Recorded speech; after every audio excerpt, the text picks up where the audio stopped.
Minha gente, pode chá, tá de casa nova.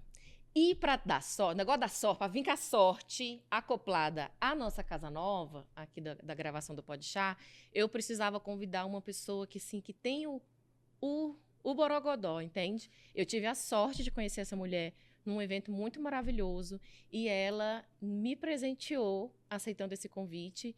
Então, eu vou deixar a minha convidada se apresentar, porque eu não tenho nem um negócio do vocabulário para apresentar essa mulher aqui, entendeu? Cris, quem é você na fila do Jogo do Bicho? Essa história da fila do jogo do bicho, eu tive que me preparar para isso, né, Chá? Porque eu nunca joguei no bicho e aí eu dei uma estudada. Ah, E eu já vou começar por aí, então, sim, né? manda Então, ver. eu me vejo como uma borboleta, que é uma pessoa que sempre está buscando transformação, se reinventar, se reconectar com projetos novos. Então, eu sou essa mulher multitarefas e que sempre está muito aberta a novos desafios, novos projetos. Então, eu sou a borboleta na fila. Cris, me conta pra gente que tá te ouvindo e tá te vendo também, que aqui o negócio é. O giro aqui é alto. Que você faz profissionalmente? Quem é você, a profissional, Cris? Porque realmente é muita coisa. Então, Pode deixar, vamos lá, vamos lá. então. Bom, a maioria das pessoas me chamam de Cris mesmo. Tenho 42 anos, sou casada, tenho um filho chamado Henrico, de 4 anos. Sou gaúcha, nasci em Santo Ângelo, interior do Rio Grande do Sul, e estou em Brasília há quase 12 anos. Poucos sabem, mas eu comecei a minha carreira como jornalista, então a minha formação principal é Tá em jornalismo. casa, então, né? Tá em casa. E fui me especializando na área de gestão empresarial, liderança, governança, e acabei hoje focando todo o meu trabalho na área de governança, principalmente a área de governança pública, onde eu estive em 2019 como secretária de governança e compliance aqui do governo do Distrito Federal. Já estava trabalhando na área pública há um bom tempo, e depois que eu saí da secretaria, eu acabei me focando em consultorias e mentorias, treinamentos, capacitações ligados à área de governança e à área de gestão pública. Hoje eu tenho uma empresa de consultoria, tem 5 anos, que é a Fix Governança e Gestão. É uma empresa onde a gente trabalha aí com todas as boas práticas ligadas à área da governança. Sou apaixonada por esse tema, principalmente com o viés da liderança. E quando eu falo para mulheres é muito melhor ainda, porque depois eu vou contar um pouco sobre o meu livro e o quanto a gente já descobriu que as mulheres têm esse perfil da governança, da liderança, É né? nato. É nato, né? É Tá nato. na nossa veia. E basicamente é isso, assim, Chá. A minha história resumida de uma forma muito rápida Gente, Cris termina na resumiu governança. muito, muito, muito, muito, muito. São muitos anos de muito trabalho, de muita dedicação a um tema, de muitos ataques, né, de muito machismo. E eu já te falei isso pessoalmente, mas eu admiro muito a forma elegante e firme que você enfrentou tudo isso. A gente pode falar isso depois, mas eu já te falei isso pessoalmente e eu gostaria de deixar registrado aqui que eu admiro. Eu achei a sua condução muito firme, sempre foi de muita cabeça erguida, tenho muita certeza do que eu estou fazendo, e de valores inegociáveis. Exato. E isso, cara, isso é tão precioso, isso é tão raro. Então, eu admiro muito você por isso. Você tem, Obrigada, de Chá. verdade, a minha admiração. Obrigada. E eu queria que você explicasse para a mulher que está ouvindo e assistindo a gente o que diabo é a governança. Porque, assim, a gente lê nas reportagens, o governo tem instalado o tal do compliance, da governança, não sei o quê, os órgãos públicos têm essa tendência, as grandes empresas, principalmente as que vão tratar com o governo, né, de participar de licitações, de vender qualquer coisa para o governo, tem se preocupado com isso, até mesmo pelas determinações da lei. Uhum. Mas para quem está em casa, quem está lá assistindo a gente lavando louça, porque no caso eu faço isso, eu lavo louça ouvindo podcast, ou sei lá, fazendo qualquer outra coisa, lavando o carro, lavando o cabelo. O que é a governança? Então, Chá, antes de mais nada, eu quero dizer que, assim, eu também tenho essa afinidade muito grande com você em relação à postura que você tem como mulher, conhecendo um pouco do teu trabalho, o Ai, quanto você obrigada. defende, né, a estrutura familiar, defende as mulheres na área que você trabalha. Então, acho que a gente tem aí uma sintonia muito grande Ai, em que relação a bom. Eu fico isso. muito feliz quando uma amiga reconhece o meu trabalho. Para mim é meu melhor presente. Te parabenizar. Então, uma ferramenta como um podcast que você consegue ainda levar conhecimento para essas mulheres que você tem, de fato, trabalhado por elas, é muito legal, porque foge um pouco só da contratação, né? Você Uhum, leva gratuitamente conhecimento, o que sim. transforma o teu trabalho numa riqueza muito maior. Bom, falando de governança O que é agora. a governança? A tal da governança é um tema muito novo no Brasil. A gente fala de governança corporativa tem muitos anos. A gente trouxe referências dos Estados Unidos, onde tudo começou quando as empresas, O que é corporativo? o mercado corporativo empresarial de uma empresa privada. Quando a gente fala dessas empresas privadas, lá nos Estados Unidos, eles observaram a necessidade das empresas que tinham ações na bolsa de ter ferramentas de monitoramento de controle daquelas ações. Então, foi instituído várias boas práticas de governança para que a gente tivesse um controle do que essas empresas estavam fazendo. Porque, por exemplo, você vai aplicar o seu dinheiro na bolsa, você sabe se essa empresa ela está agindo de forma ética, transparente. Você pode, de fato, investir o seu dinheiro, entre aspas, nas lojas americanas, por Uhum, exemplo, que teve aquele escândalo. sim. Então, assim, tudo começou lá, com esse mercado da governança corporativa. E de lá para cá, o Brasil começou a trabalhar a governança e a gente evoluiu muito nesse meio. Hoje, as empresas privadas do Brasil já têm uma estrutura de gestão e governança muito consolidada.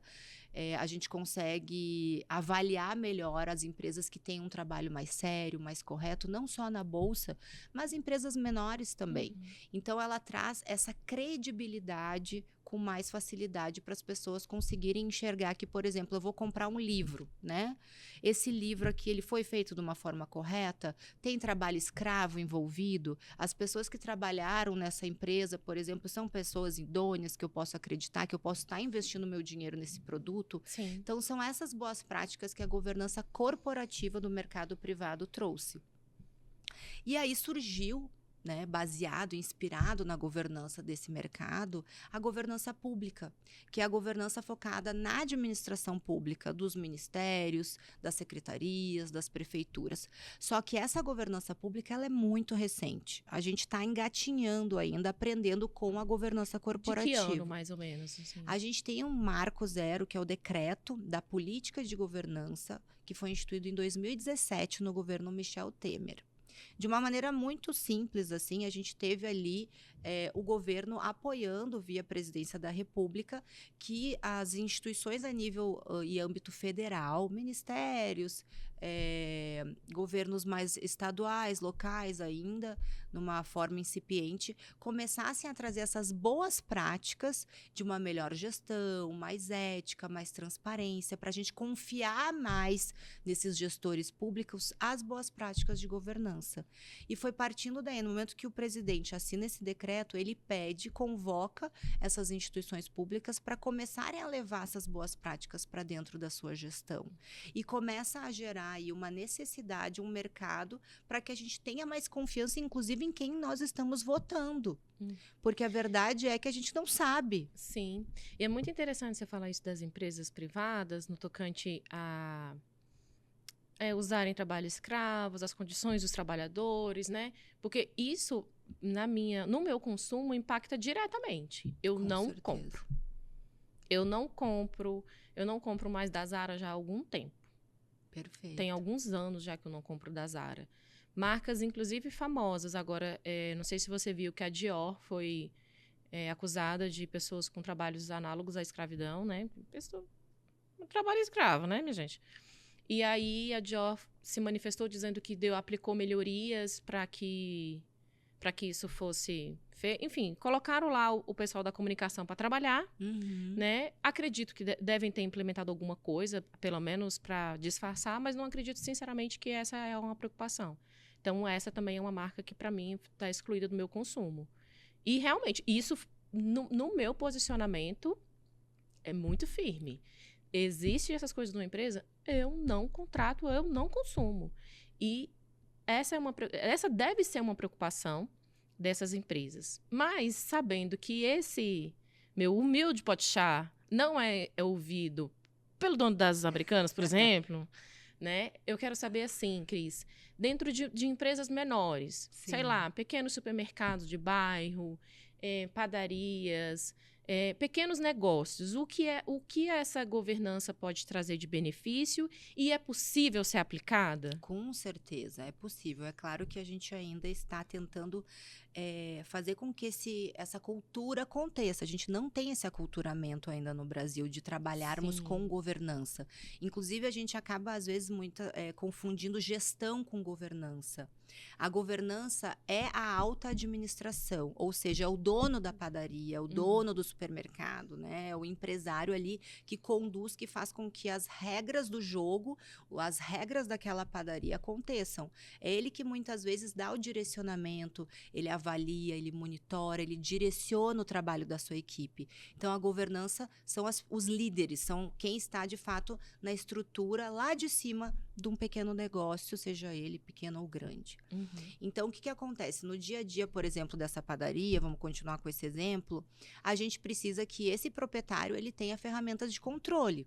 Ele tem o caixa, ele abre e fecha o caixa, ele tem controle de estoque, ele precisa saber se os funcionários dele estão chegando na hora, batendo ponto, saindo. Ele precisa seguir as regras e as leis trabalhistas para que ele não tenha nenhum problema de processo trabalhista. Então, essas regras do jogo, essa cultura de organizar, de planejar melhor as coisas internamente, não fazer sempre aquele jeitinho brasileiro, Sim. a coisa embolando, que aí uma hora tu já tá até quebrando a tua empresa e não sabe por quê, porque você não teve mecanismos de controle e ausência de administração, é que fazem com que o dono da padaria tenha sucesso.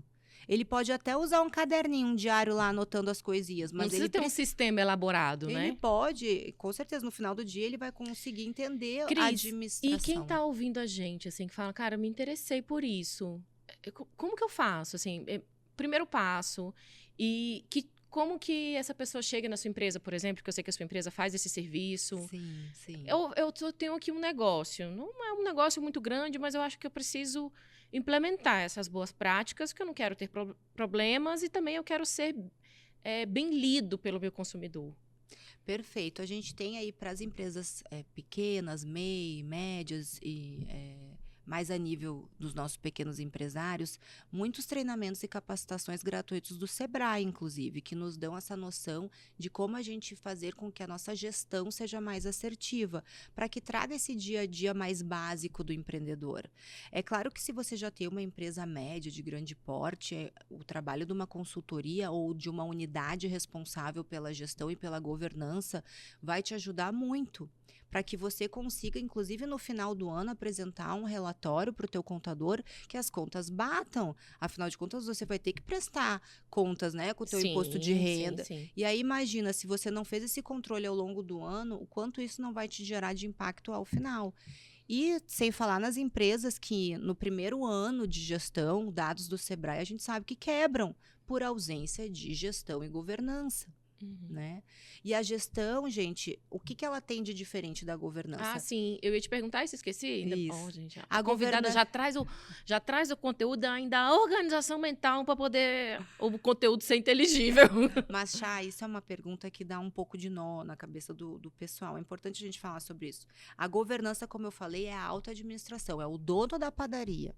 A gestão é quem já está botando a mão na massa lá. O coordenador gerente. O gerente, o coordenador que está recebendo os pagamentos, o pessoal da limpeza que recebe a coordenação do gerente. Então, é quem está do meio para baixo da estrutura. Mas eu preciso de um líder que é o cara da governança. Sim. Então, veja, toda essa estrutura, tanto de gestão e governança, elas andam lado a lado, elas se complementam.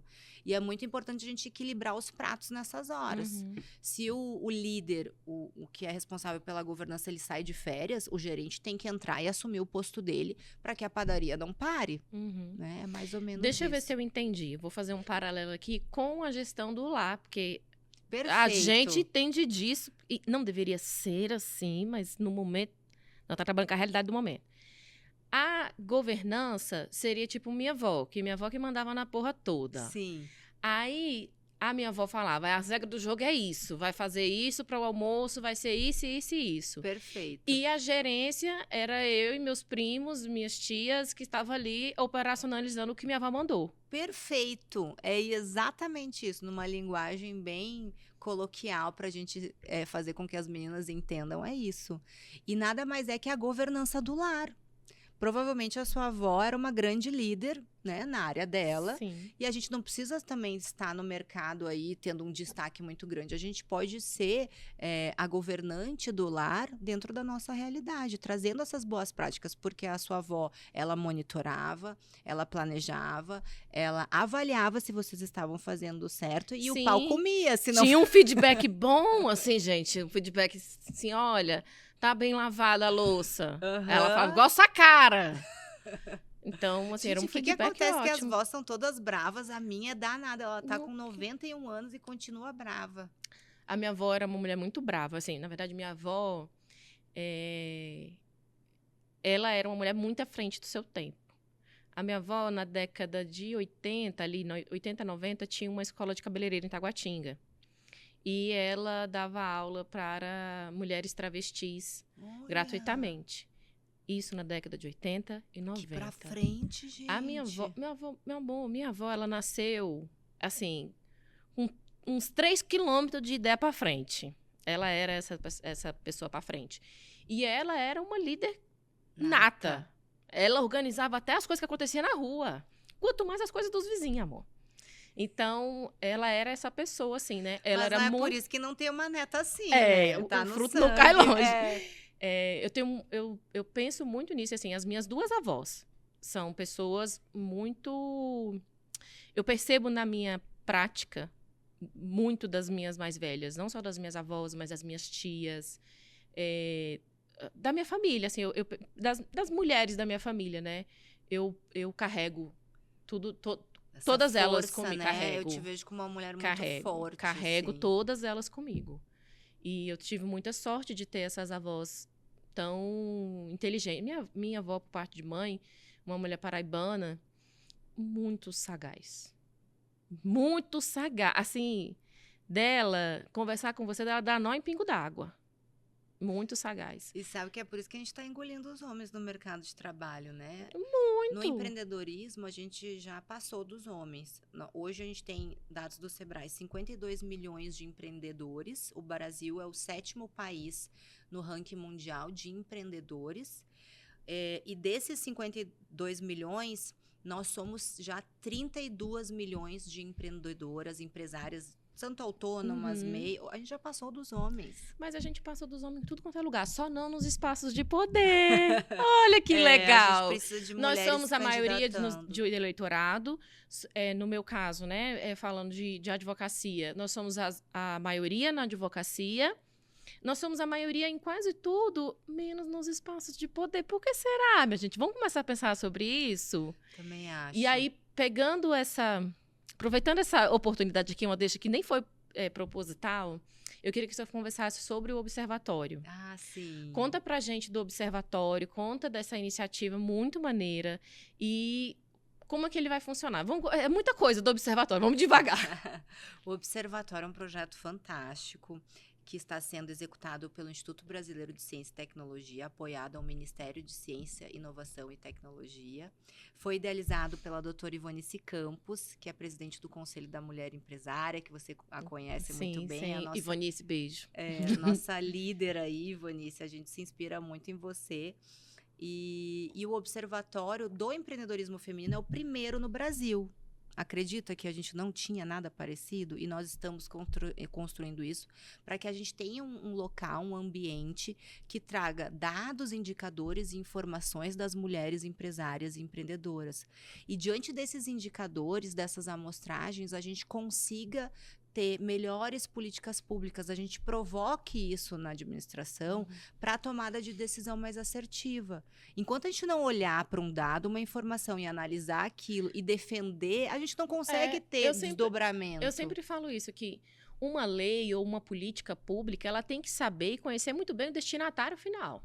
Exato. Você não tem como fazer uma lei ou qualquer coisa que beneficie um grupo sem conhecer esse grupo, Perfeito. sem conhecer a necessidade desse grupo, sem saber de números, quem é essa mulher, onde ela mora, qual que é a cor, ela sustenta a família sozinha, ela não sustenta, quais são as condições em que ela está vivendo. A gente precisa conhecer essa mulher. Perfeito. E esse trabalho, ele é fundamental, porque sem isso não dá para alcançar. E tanto é que temos algumas iniciativas públicas que têm uma intenção maravilhosa, mas não encontra a efetividade porque não foi pensada para aquela mulher. Foi pensada lá na reunião da machulência hétero topzera das galáxias branca nos seus ternos, que absolutamente não conhece esse mercado. Exato. Não conhece o que a manicure está precisando para poder implementar o negócio dela. Porque, assim, a gente fala de empreendedorismo e acha que é grandes empresários. E, na verdade,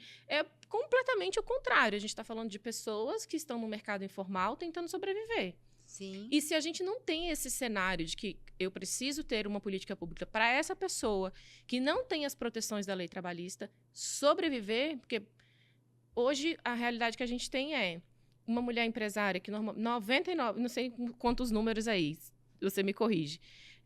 Acredito que a grande maioria seja mãe solo. Se ela engravida ou seu filho fica doente, ela faz o quê para ganhar dinheiro, para comer naquele mês? 69% hoje dessas mulheres empreendedoras são chefes de família. Elas estão colocando arroz com feijão dentro de casa, não são mais os maridos. Ou se tem maridos, né? Talvez nem tenham. E dessas 32 milhões de mulheres, 48% são brancas e 49% são negras. Ou seja, a gente tem uma equidade muito grande, inclusive, dentro do próprio mercado das mulheres empresárias. E aí é como você falou, Chá, a gente não significa que eu preciso ser dona da padaria. Você empreende, você é empreendedora, porque você tem o espírito, que é um comportamento, é uma atitude empreendedora. Não significa que você precisa ser empresária, apesar de você ser. Mas o espírito empreendedor, ele pode estar, inclusive, na administração pública. Eu posso ser um servidor público e ter o espírito empreendedor comigo. E o nome disso é intraempreendedorismo, que é o empreendedorismo dentro da organização. Não sabia que isso existia. Me fala mais sobre isso aí, que eu não sabia disso não. Me ensina. Então, a gente pode hoje observar que a gente tem pessoas com perfis muito interessantes dentro da administração pública, que às vezes a gente não olha, e esses servidores às vezes estão até com casos de depressão, que não são motivados, que não são escutados para trazer projetos inovadores. Sim. E são pessoas que têm o perfil de empreender, que querem fazer algo inovador diferente dentro de uma instituição, mas não tem ninguém para apoiar. Cara, Cris, que maneiro você falar isso, porque eu penso muito isso, assim. Embora eu não consiga colocar em prática todas as ideias que eu tenho, por questões óbvias de operacionalidade, tipo de tempo, dinheiro e, né, enfim, e gestão. Claro, é uma loucura. Eu não consigo fazer, mas eu não me vejo como uma servidora pública justamente por essa impossibilidade de ver uma coisa e falar, pô, isso aqui eu posso fazer de outro jeito. E não consegue. Eu não consigo. Né? E aí você falando isso, né, é interessante trazer essas possibilidades que, sinceramente, eu não conhecia. Porque minha cabeça, minha irmã, o meus divertidamente, vocês não estão entendendo, não. Eles trabalham em alta. Meu filho adora esse filme. Eles trabalham em alta. E eu tenho uma ideia nova de negócio todo dia. Todo santo dia eu tenho uma ideia nova de negócio. Imagina você presa dentro de um serviço público desse, sem poder fazer coisas diferentes. Irmã, eu não sei te dizer qual psicotrópico que dá conta disso. Fica doente. E aí a gente tem números que já mostram isso, de servidores que não podem empreender. Passaram no serviço público porque tem estabilidade, mas aí no dia a dia não conseguem, de fato, ter motivação para continuar trabalhando daquele modus operandi, sempre a mesma coisa, né? E a gente sabe que isso engole. Mas, meus amigos, se vocês querem empreender, a gente tem tanta oportunidade no Brasil. O Sebrae dá muita estrutura, dá para ter um negocinho pequeno e também ser servidor público. Dá para adaptar. E, Chá, eu queria falar sobre essas mulheres empreendedoras, que são as mulheres da governança, para contar para vocês... Mostra na câmera, Cris. Isso. Mulheres da governança. A gente juntou aí algumas mulheres... que participaram da construção. Assim, gente, mulheres básicas. Ivonice também tá aqui. Mulheres basiconas, assim, sabe? Que nem tem uma história para contar, não. E a gente resolveu escrever sobre governança.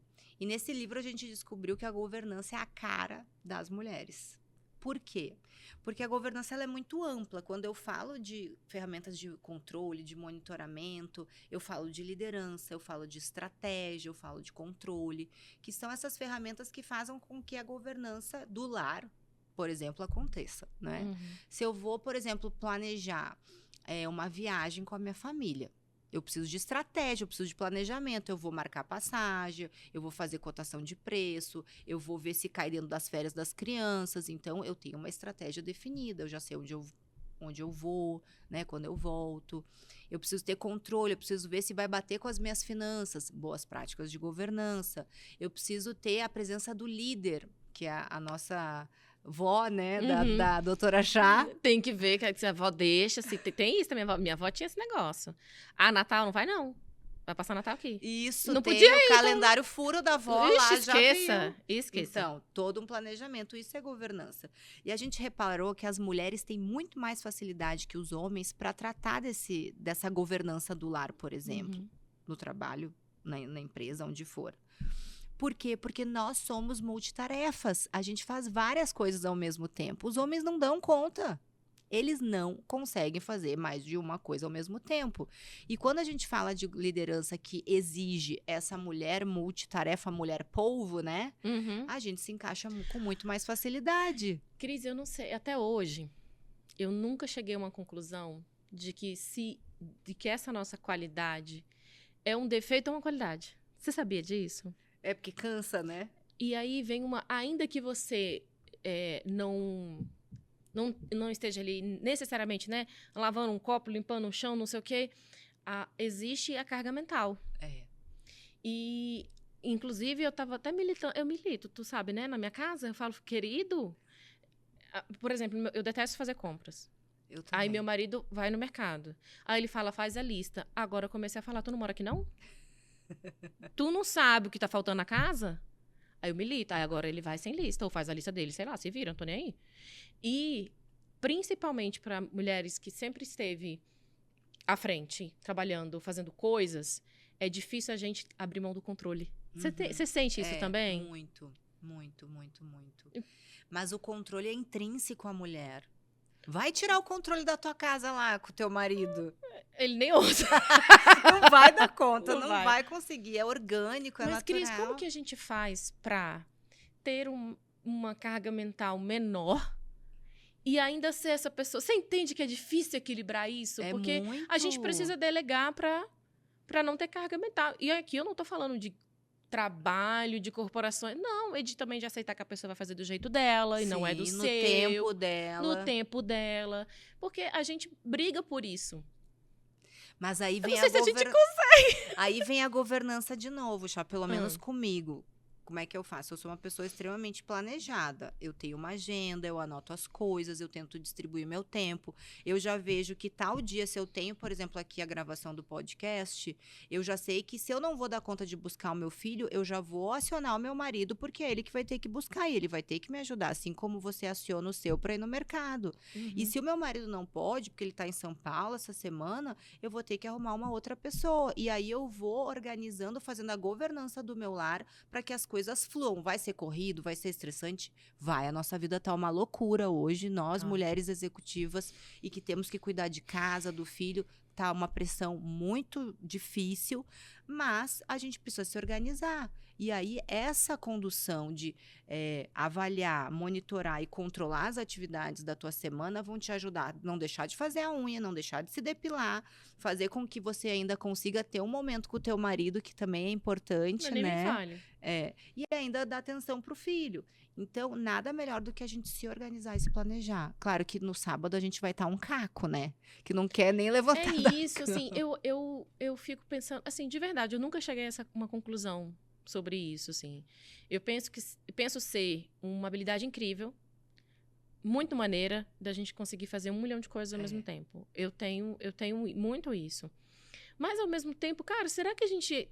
Será mesmo? Será que a gente não tá adoecendo por causa disso? Com Será que não certeza. usam disso pra nos sobrecarregar e ficar de boa? Porque eu aprendi uma coisa há pouco tempo com uma irmã minha, Raquel, beijo, que sempre que tem uma pessoa de boa, tem uma pessoa estressada por essa pessoa que tá de boa. Só a atividade na que produz e deixa a outra que não entrega E aí, nada. talvez, se a gente equilibrasse as coisas, assim, de verdade, eu nunca cheguei a uma conclusão sobre isso. É difícil. Sabe por quê? Porque tanto eu quanto você, talvez uma outra pessoa aqui que não é assim tão ansiosa como a gente e planejada como a gente, poderia explicar como se faz para ser uma pra pessoa aplicar o zen, diboísmo. e ser um Buda. Mas não é nem o meu caso, nem o seu, né? Definitivamente não. Então, e provavelmente as que estão nos escutando são interessadas em temas relacionados à mulher se desenvolver e também vão ser super ativas. Mas o que eu tenho feito assim também? Eu faço planejamento. Ok, filho é prioridade. Eu não posso também deixar de buscar o filho na escola, né? Se bem que teve um dia aí que eu cheguei já tava até as luzes apagadas, mas eu fui. Cheguei lá, o bichinho tava lá, tá tudo né? bem, esperou um pouquinho. Agora, se, por exemplo, eu não consegui fazer a unha, eu dei o meu melhor, entende? Eu corto uma atividade supérflua que não deu pra fazer, o cabelo, a unha, a depilação, sei lá, e eu vou cortando para que no final da semana eu entregue o que deu e não me cobre tanto em relação a isso. Cris, e aí, aproveitando que você falou do seu filho, como que foi pra você organizar a maternidade no meio de tanto trabalho, minha irmã? Então. Assim, aí até, deixa eu te interromper só pra falar uma coisa. Tinha um podcast, eu não sei se você chegou a conhecer, Calcinha Larga. Sim. Que era muito maneiríssimo. E eles tinham um quadro que era normal ou mãe de merda. E aí, tipo assim, eu acho essa questão de cheguei atrasada pra pegar meu filho. Eu acho normal. Muita gente vai achar mãe de merda. Não. Eu acho super normal. Esperou um pouco, tá tudo certo. Tem que lidar aí com a espera também, o negócio pra segurar a ansiedade, né? Fica lá no ócio um pouquinho pra poder... não ser uma pessoa que não sabe esperar numa fila, que não sabe cumprir uma norma. Não, ele tá vendo que a mamãe tá trabalhando. E aí, como que foi isso, assim, de gerenciar a maternidade com essa quantidade de trabalho? Então, o meu filho ainda nasceu já na época de pandemia. Meu então, Jesus. os 2 primeiros anos de vida dele, ele nasceu em fevereiro, em março a gente entrou em lockdown. Então, os 2 primeiros anos dele, eu consegui, obviamente, estar com ele dentro de casa, só que eu tinha que conciliar ele dentro de casa, sem a opção de ter, talvez, uma babá, uma creche, nada, porque a gente não conseguia se relacionar com ninguém, era só eu, ele e meu marido. Trancado. Então, lockdown. E aí, eu e meu marido, a gente tentava fazer revezamento, porque ele estava em casa trabalhando, a gente tinha que dividir o escritório, a mesma sala, inclusive. Meu Deus. E aí, é muito engraçada essa história, porque a gente tinha 2 mesas, uma ficava virada para um lado da parede, a outra ficava para o outro lado da parede. Então, ninguém se olhava, eu e ele, um olhava para uma parede, o outro olhava para outra parede. E a gente ia ali tentando contornar a situação. Só que antes de eu entrar de lockdown, eu fiquei grávida, eu era secretária de governança e compliance do governo do Distrito Federal. E eu quero compartilhar essa história com vocês, porque eu acho bem interessante. Conta, por favor. Acho que até tu já conhece, Conheço. né? A gente, enfim, mas vai lá, Eu mande gosto ver. de falar sobre isso, porque foi de fato um momento que a borboleta, que a gente estava falando no início, né?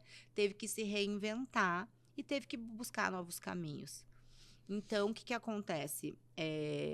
Por problemas na gestão, a minha gestão não era compatível com a do governador. Eu pensava de uma forma, ele pensava de outra. E quando a gente coloca ferramentas de governança e gestão dentro de uma estrutura pública para rodar, eu publiquei um decreto que tinha políticas lá que me direcionavam para isso. Não é só para fachada, né? Para ficar embaixo da gaveta. É para fazer com que as coisas aconteçam. E o governador, ele não queria que as coisas acontecessem. Talvez não seja conveniente, né? Exatamente. Eu tenho outros interesses. A Cristiane tem um nome forte e tal. Mas o que acontece?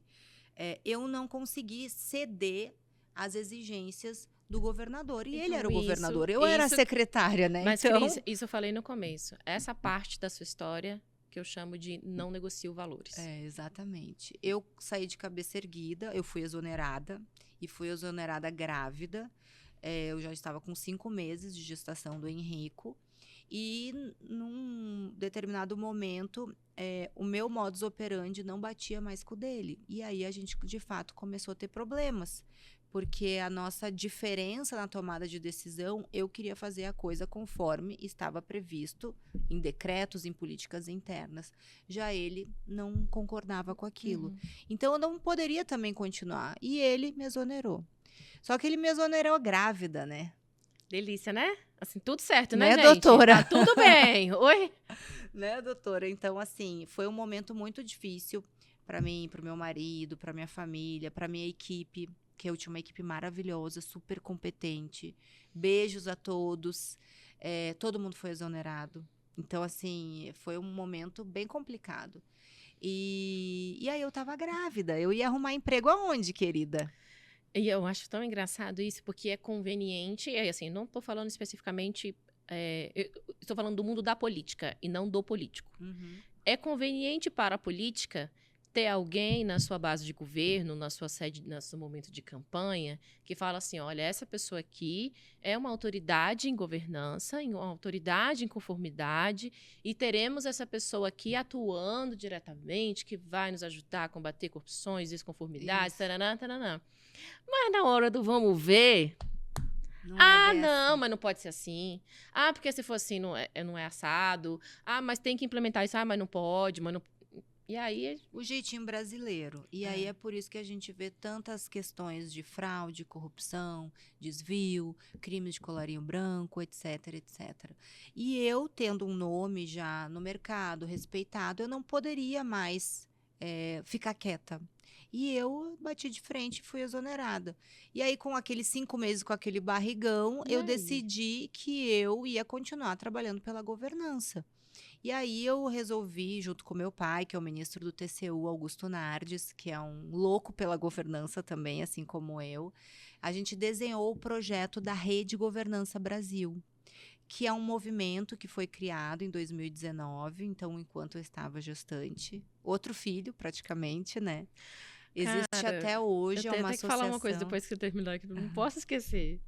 É uma associação, a gente tem mais de 600 voluntários que trabalham em prol da governança, porque virou uma bandeira esse assunto no Brasil, principalmente quem trabalha na administração pública, que são pessoas que acreditam que a governança pública, fazer a coisa correta, ética, íntegra, transparente, vai fazer com que a gente tenha, de fato, um Brasil melhor, um Estado que entregue políticas públicas mais decentes. Porque enquanto a gente estiver abaixando a cabeça e aceitando o jeitinho brasileiro, a gente não vai mudar a estrutura que a gente tem no país. Sim. E toda mudança encontra muita resistência, né? Muito. Você falou uma coisa que, para mim, me toca muito, que é outro filho. Eu pari esse projeto. E eu não sei se você sabe, mas eu já compartilhei aqui muitas vezes a minha impossibilidade de gestar. Eu tive um filho, mas ele faleceu na minha barriga ainda, né? Hoje o João teria 21 anos. E depois disso eu não me engravidei mais, né? Não tive essa oportunidade. E hoje eu não posso mais gestar. E eu entendi nesse caminho, lambendo essas feridas, que a gente pode gestar muitas coisas. E aí, acho que foi aí que eu me descobri enquanto gente, sabia? Que assim, eu não tô dizendo que isso foi bom, que a minha incapacidade de gestar foi bom. Não, é horrível, é uma merda. Às vezes, quando eu lembro disso, hoje menos, assim, hoje eu tô bem, bem melhor.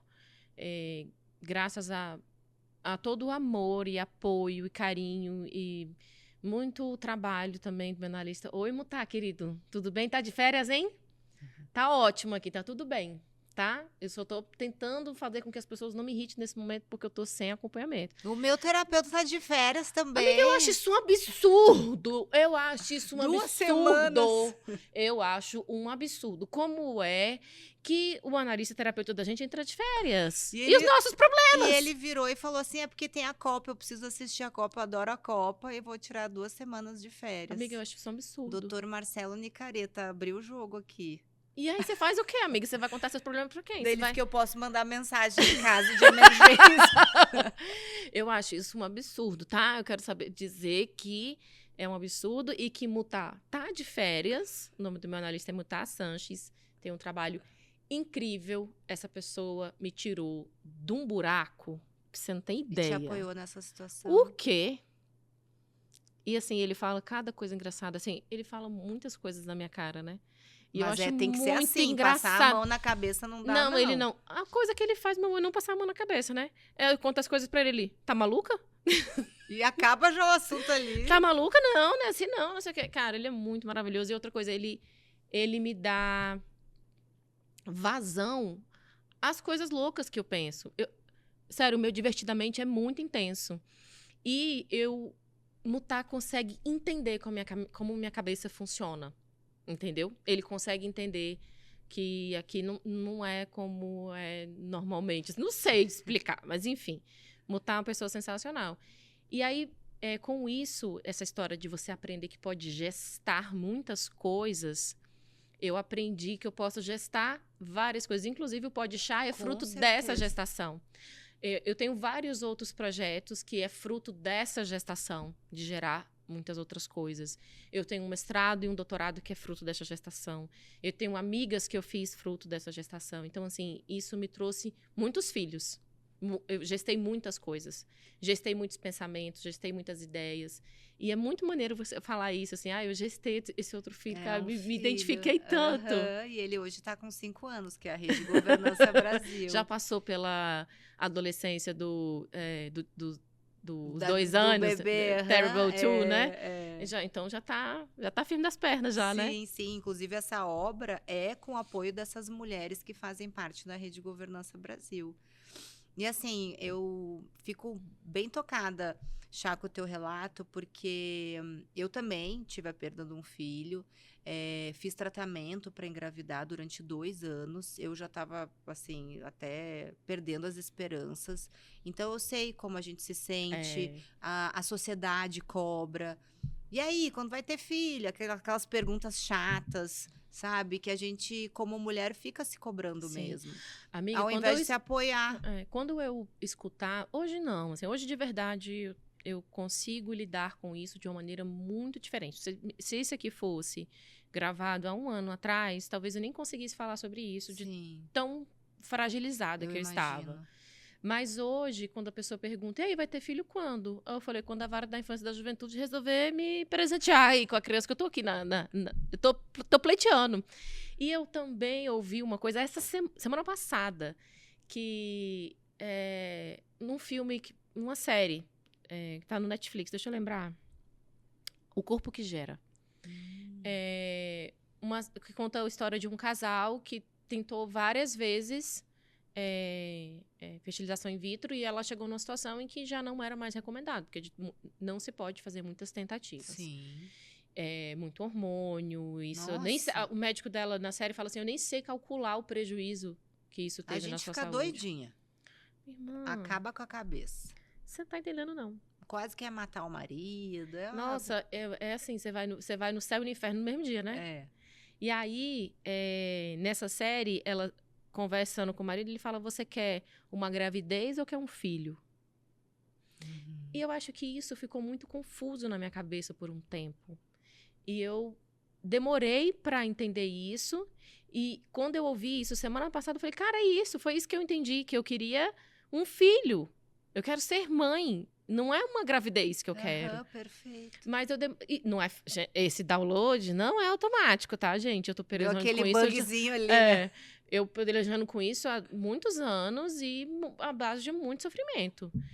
Mas foi incrível ouvir isso, assim, de que eu não queria uma gestação, eu queria um filho. Né? Engraçado que eu não sabia que você tinha passado por esse processo. Então, veja, até se a gente for parar para pensar naquele momento que eu fui exonerada grávida, que era o momento que eu queria ser acolhida por um chefe, por alguém que você respeita, né? Ai, Cris, eu sinto que você muito. Toda vez que eu lembro dessa história, eu fico imaginando a sua Imagina, angústia. eu tava tão feliz com aquela gestação, era um momento tão importante da minha vida, daí vem essa puxada de tapete, acontece tudo aí. Não, além de ser um absurdo do ponto de vista ético, moral, todos esses... Que a gente não precisa nem entrar no mérito, né? Não, porque o fato fala por si só. Mas é também um absurdo do seu ponto de vista emocional e da tutela que... Assim, eu falo de tutela, mas realmente o Estado tem esse dever de tutela com uma mulher gestante. Não é só com você, com todas, né? E a sua assistência ampla Não é só você chegar no SUS e ter um médico, ter um bom enfermeiro, ter uma estrutura para te atender. Essa assistência ampla também é. Essa mulher passou por vários procedimentos para ter um filho. Quando essa mulher engravida, o Estado vai lá e faz o quê? Te exonera. Não ampara. Ele te exonera na sua cara, fala assim, vai embora. Exatamente. Sem dó nem piedade. E o Estado tem esse dever. Não só o Estado, né? Empresas públicas também. Mas a gente tem que partir do ponto de vista que o Estado ele tem que ser o primeiro a dar o exemplo. Exato. Ele tem que ser o primeiro a Mas puxar o é que carro. a ausência de governança já começava lá da história antiga. É. Não ia ter governança nessa exoneração também. Mas, é cultura. Mas não dá pra... o que eu tô querendo dizer é que não dá pra entender, e até que seja assim... até um pouco previsível, digamos assim. Exato, com certeza. Mas não dá pra normalizar. Não dá. Não E dá é pra por normalizar. isso que eu gosto de compartilhar o meu relato, Chá, porque eu sei que mulheres passam por isso e eu não sou, nem não vou ser a única, mas que eu tinha um cargo alto, tinha um trabalho sério, sou uma técnica da área e mesmo assim eu não fui respeitada. Seja quem for que tenha me exonerado, né? Uhum. Então, é uma história que é importante a gente refletir justamente para que isso, talvez, em algum momento não aconteça, mas e se acontecer, existem formas para se conversar. Cris, eu acho realmente, assim, que se você fosse um homem, as coisas teriam uma condição diferente. Ah, Principalmente com no certeza. modus operandi. Perfeito. Não tô falando que você não seria exonerado. Mas eu acho que a forma com que aconteceu, as invalidações que aconteceram não seriam feitas. Perfeito. Porque exatamente. a mulher, ela é invalidada a todo momento. E nesse processo aconteceu muito esse silenciamento e essa invalidação, né? Mas, depois de todo esse baque, eu fundei essa Rede Governança Brasil, que hoje é o maior movimento focado em governança da América Latina. Então, esse projeto foi gestado, hoje já tem 5 anos. E eu tenho muito orgulho de dizer que no momento de dificuldade da minha vida, onde eu poderia ter me deprimido, ter parado, ter, sei lá, arrumado outra coisa para fazer, buscado outro caminho, não. Eu esperei meu filho nascer, durante a gestação escrevi cartilha, escrevi livro, tudo ligado à governança. Depois veio o lockdown, eu continuei trabalhando com governança, erguendo um projeto do zero. Então, deu tudo certo. Por quê? Porque a borboleta tem que se reinventar. Né? E a gente tem que buscar novos projetos, novos caminhos, assim como você também, Chá. Minha irmã, não tem muito de paz. A gente tá quase... Quanto tempo tá de gravação, gente? Eita, que a Thaís me mata hoje. A Thaís é a pessoa que cuida das minhas redes sociais. Thaís, amo você, minha querida. A gente tá já conduzindo pro final, que ela briga comigo quando eu faço mais de 1 hora, porque fica ruim pra editar. Não precisa cortar essa parte não, Thaís. Pode deixar aqui, tá? Tá tudo bem. Eu tenho quadros. Não vou conseguir te perguntar todos os meus quadros, mas eu tenho... os que eu mais gosto são... cancelamento atrasado e o momento sou contra. Uhum. O cancelamento atrasado, porque é o seguinte, o mundo muda, né? Muito. Hoje, o que eu faço hoje não era o que eu fazia há 1 ano atrás e muito menos na minha juventude. Então, inclusive... gente, lembrei de uma coisa aqui que eu sou aleatória, né? Vou até contar. Meu pai foi lá no escritório essa semana passada e a gente conversando. Meu pai é um homem extremamente doce, emotivo, gentil. E ele estava me contando que ele se arrepende muito. Porque quando ele era criança, ele judiava de animal, ele chorou. Eu fiquei com muita dó. Eu falei, pai, mas você era uma criança, você não sabia. Ele, mas isso é muito errado. Mas é que naquela época a cultura era diferente. Eles usavam bodoque para matar os passarinhos. Sim, assim... E ele... não, mas ele fala que não gosta nem de falar disso. Que é uma coisa que ele carrega sentimento disso. Eu não sabia. Eu não conhecia, eu não sabia disso, que ele carregava esse sentimento com ele. E o cancelamento tardio não é não para você falar uma coisa que você fez e que tá horrível, não. É talvez mais sobre um reconhecimento daquilo que eu fazia e que eu não quero fazer mais e não vou fazer mais porque aprendi que isso é errado. E pode ser qualquer coisa. Me fale um cancelamento tardio seu. Um cancelamento tardio meu... Ai, mulher, eu acho que se eu tivesse aprendido um pouco antes a importância de eu não me estressar tanto com certas coisas, talvez até a minha postura com o governo no sentido de tentar conversar, arrumar outras formas de negociar, outras formas de refletir, para que eu tivesse levado outras alternativas para não deixar a coisa assim chegar àquele ponto. Se eu tivesse talvez esse manejo melhor, mantendo a calma, a tranquilidade, talvez teria me ajudado. Eu acho que muitas vezes a gente acaba se estourando, esquentando a cabeça, e isso vem com a maturidade, Sim. né? A gente sabe, agora com 42 anos, na época eu tinha 35, então eu já mudei muito nesses últimos 7 anos. Talvez se eu tivesse pensado nessas alternativas de como conciliar melhor, talvez eu teria feito alguma coisa diferente para que as coisas não chegassem a esse Cris, ponto. me conta pelo menos uma coisa. A gente tá terminando. Thaís, eu juro, calma. Me conta pelo menos uma coisa que você é contra. Eu vou te contar as mais comuns aqui no podcast.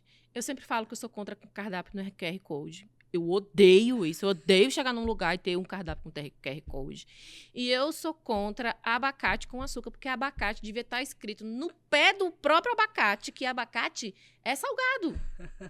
Abacate é para você comer com uma coisa salgada e não doce. Então, essas são as duas coisas que eu sempre falo que sou contra. Muita gente concorda e muita gente discorda. Mas me conta uma coisa que você é contra. Ai, tem que ser uma coisa meio tosca, assim, né? Qualquer pra ser coisa. engraçado. Então, eu sou gaúcha, acostumada a pegar muito frio. E lá no sul, a gente é acostumado, assim, a usar pantufa. A gente usa aqueles chinelinho quentinho, com ovelha por dentro. E aqui em Brasília, o pessoal acho que não tá acostumado a pegar frio. E eu vejo a turma usando chinelo havaianos com meia. Então, eu não aprovo, eu sou contra. Você é contra o chinelo havaiano com meia? Muito, assim, eu acho aquilo... Minha irmã, eu não consigo entender o que eu acontece. sou tão a favor que eu comprei uma meia que ela é dos dedinhos, assim, sabe? Que é tipo uma luva. Tá vendo? E eu vou te mandar uma pantufa, tá amiga. Bom, me uma compra. bem quentinha, daí a gente suspende essa meia. Porque eu comprei uma que é os dedinhos, assim, é tipo uma luva, sabe? E mete havaianas, né? Olha sou só, tá vendo como é que vocês são? Não, gente, não dá. Esse negócio de havaianas com meia. Quando eu ganhar minha pantufa, eu vou postar aqui e vou aposentar a minha meia de dedinho. E tem uma outra coisa que eu sou contra também, que a Cássia falou no último podcast que eu gravei, a Cássia Zinato, do STF, falou assim, eu sou contra aquele avião que leva a gente o ônibus que leva a gente pro avião pra embarcar. Cara, aquilo é muito ruim mesmo, pelo amor de Deus, verdade, sabe? Ela tem toda a razão. Bota no negócio no fim, que a gente entra pelo túnel. A gente quase cai naquele carregando negócio. mala de mão, o ônibus é alto, aí depois desce e sobe naquela escada com chuva, com sol. Ah, não. Pelo amor de Deus. Verdade. Não, eu vou adicionar isso à minha lista de sou contra. São coisas tão simples da vida, né, que a gente pode solucionar. Adorei, Ai, a gente nem teve muita chance. Você vai ter que voltar, amiga. A gente volta. Porque eu não conversei quase nada com você sobre maternidade. Pois é, gente. Mas é porque a gente fala demais. Mas é porque tem muita coisa, tem muitos projetos legais, eu não poderia... Né? Enfim, vai ter que voltar para só de maternidade. Só de maternidade. Pronto. Eu quero muito conhecer esse seu lado da maternidade. Depois que a gente lançar o observatório, aí eu volto... E a gente faz alguma coisinha do observatório e já coloca a maternidade. Amiga, junto. Já não vai dar certo. O observatório tem muita coisa para falar. Você tá precisando. Não tem coisa, você tem que vir falar do observatório e depois da maternidade. Tá, não, combinado. Não tem condição. Você vai lançar um projeto sinistro desse, vir falar aqui meia hora. Não tem condição. Não tem condição. Mas eu adorei, Chá. Cris, muito obrigada. Foi uma honra para mim ter você aqui, uma autoridade no que você faz. Muito, muito obrigada. Eu comprei um presentinho para você. Manu, pega o presente para mim, por favor. Eu também. Pega ali, Hércules. Tira da sacolinha, Hércules. E aí, Cris, eu quero você de volta aqui. Vou convidar a Ivanice também para ela vir falar do projeto. Ai, ela merece esse espaço. Antes de... Ai, perdão, bati a mão no microfone, tá? Todo mundo bem. Conta pra mim onde a gente te acha. Quais são suas redes sociais? Sim. Sua empresa. Quero contratar a Cris. Onde eu te acho? Então, @fixgovernança, que é a minha consultoria. Eu e meu marido, nós somos sócios. Então, a gente tem uma dupla boa lá, eu e ele. Vocês vão gostar dos nossos trabalhos, nossos serviços. A gente atende tanto de micro, pequenas ou grandes empresas. Há 5 anos já. E @Cristiane Nardes Farinon, que é a minha rede pessoal, meu Instagram. Ó, vamos subir esse episódio no Spotify e no YouTube. E espero que convide suas seguidoras para nos ouvir. Com Ouvir esse certeza. bate-papo maravilhoso para as pessoas conhecerem um pouco mais sobre o seu trabalho. Você faz muita coisa maneira. Compramos flores, Ai, porque eu acabei de obrigada. descobrir que é a sua flor favorita. Eu amo orquídea. Que bom que eu acertei, né? Assim, Amo. Obrigada. eu tinha um projeto de fazer uma outra coisa, mas não deu tempo, amiga. Então, Porque a vida é não- uma loucura, eu né? não fiz a governança adequada para esse momento, e aí eu não tive a oportunidade de fazer o que eu queria. Mas da próxima vez que você voltar, vai ser conforme planejado, que eu vou aplicar a minha governança aqui do tempo e Não, dos você faz a meios. governança incrível. Só de você conseguir fazer um podcast, conciliando a tua vida corrida, né? Os teus clientes. Isso aí já nos mostra que a tua governança é maravilhosa. É aí que tá as cobranças. Mas o teu terapeuta deve estar ajudando nisso, Mutar, né? volta, por favor, querido, que a situação tá feia. Ó, e pra adoçar um pouquinho mais o teu dia, que a gente merece um docinho. Tem que ter. Trouxe aqui uns Ai, docinhos, umas que- ai, eu trufas adoro, maravilhosas, eu com adoro. cafezinho, que eu sei que tu adora café. Gente, amiga, eu sou muito Não tem cafezeira. momento Minha melhor. sogra me mandou uma xícara, juro a você, desse tamanho aqui. Cheio de doce. Não, uma xícara pra eu tomar café. Ai, Cara, sério mesmo, grandona. ela é maior Os que americanos usam ela é muito. maior que esse negócio aqui. Eu amei. Eu amei. Eu quero morar dentro da xícara agora. Mineiro adora um cafezinho, Adoro. né? Cris, muito obrigada. Foi um Obrigada, prazer amiga. Sucesso ter pra você aqui. Muito feliz. Pra mim foi uma honra receber. E espero que você volte muitas vezes. Eu fiquei encantada com o convite. Parabéns pela tua Obrigada. determinação com esse podcast, porque eu sei que vão vir muitos relatos muito importantes de mulheres incríveis como você. Obrigada. Acabamos! Ai, eu não vou nem comer agora, que eu vou deixar pra minha sobremesa. É bonito demais isso, né? Eu Manu, escolhi tira uma os que foto eu aqui. mais gosto. Sim, Ah. sim.